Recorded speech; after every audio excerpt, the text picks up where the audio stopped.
Line আছে, কোন রাস্তা আছে? ফাজাযাউহুম তারবিকা হবে জাহান্নাম খালিদান ফিহা, সেটিও জাহান্নাম হবে।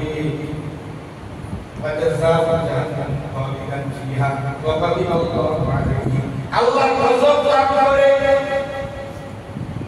ওয়া লা'আনাহু, তারপরে আল্লাহ লা'নাত ওয়া আ'আদ্দা লাহু আযাবান আযীমা, তার জন্য জাহান্নামে মহাশাস্তি রেখেছে, মহাশাস্তি আযাবান আযীমা।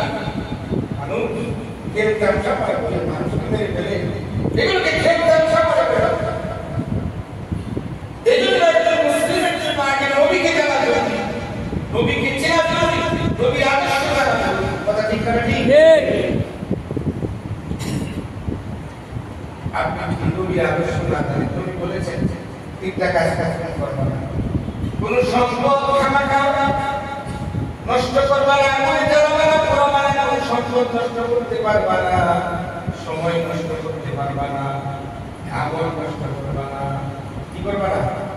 আমল নষ্ট করবা না। আমল নষ্ট করবে না।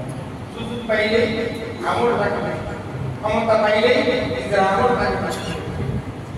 ক্ষমতার চাইলে সে আমল নষ্ট করে ফেলি, মানুষের উপর জুলুম অত্যাচার শুরু করে দেই।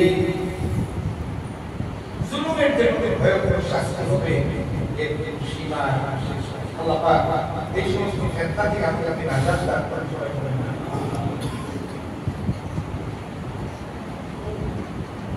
এই জন্য এই ফিতনা থেকে বিশেষ করে মানুষকে হত্যা করা, কোন মানুষকে হত্যার ব্যাপারে চেষ্টা করা, কোন রকমের ইন্ধন দেওয়া, মানুষের বিরুদ্ধে নানা রকমের উস্কানি দেওয়া, ফিতনা সৃষ্টি করা, এইগুলি থেকে ফাসাদের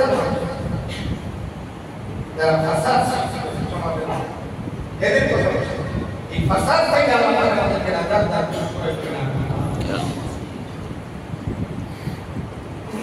নবী বলেছেন যে আনা কুরাইশ মুআল্লিমান লিল-আমরি ওয়া কানা